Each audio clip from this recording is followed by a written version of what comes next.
Mari lihat teman-teman. Penilaian individual murid ini bisa nanti berisi capaian ya, ini di rapornya ya. Jadi capaian itu adalah sub elemen dari profil pelajar Pancasila. Nanti di sana tergambar dalam bentuk 4 kriteria.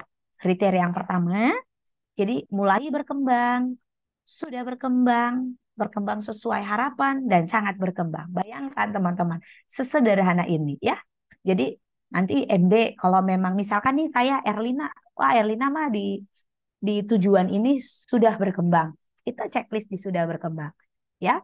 Nah, sementara di bagian akhir nanti teman-teman terdapat deskripsi 1 paragraf. Ini tadi. Di bagian akhir raport akan tersaji deskripsi singkat mengenai pencapaian murid yang menggambarkan proses yang paling berkembang dan proses yang masih perlu mendapat perhatian. Jadi selalu yang paling berkembang itu atau sangat berkembang itu yang terdahulu nanti disajikan, turun apakah dia berkembang sesuai harapan, dan yang terakhir nanti adalah yang mulai berkembang. Jadi tahapannya bisa lebih mudah dilihat orang tuanya. Yang di atas berarti ini yang paling dikuasai anak saya nih gitu. Yang masih mulai berkembang itu biasanya di bawah gitu ya. Jadi masih perlu bimbingan gitu ya. Nah, teman-teman, kita mau lihat ya.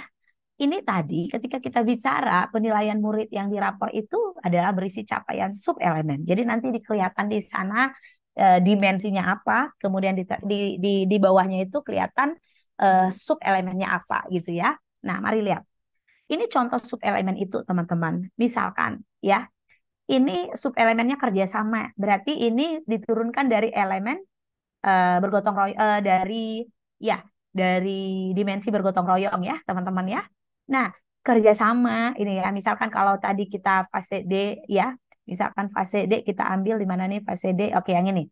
Maka kerjasama muncul ketika menyelaraskan tindakan sesuai dengan tindakan untuk orang lain dan melaksanakan kegiatan dan mencapai tujuan kelompok di lingkungan sekitar. Juga, peserta didik memberi semangat kepada orang lain untuk bekerja efektif dan mencapai tujuan bersama. Ya, teman-teman. Untuk kerjasama ini levelnya meningkat dari PAUD, ya, kemudian masuk ke kelas 1 dan 2, sampai seterusnya. Nah, ketika dia di fase D, jenjangnya lebih tinggi, ya, dari jenjang sebelumnya. Nah, ketika anak-anak mencerminkan untuk kerjasama ini di rapor, gimana Bu Erlina? Ini menyelaraskan sampai bersama inilah yang akan kita copy pastekan ke rapor.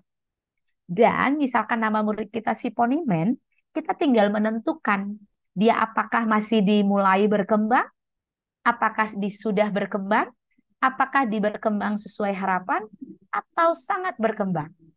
Ya, mudah ya teman-teman ya.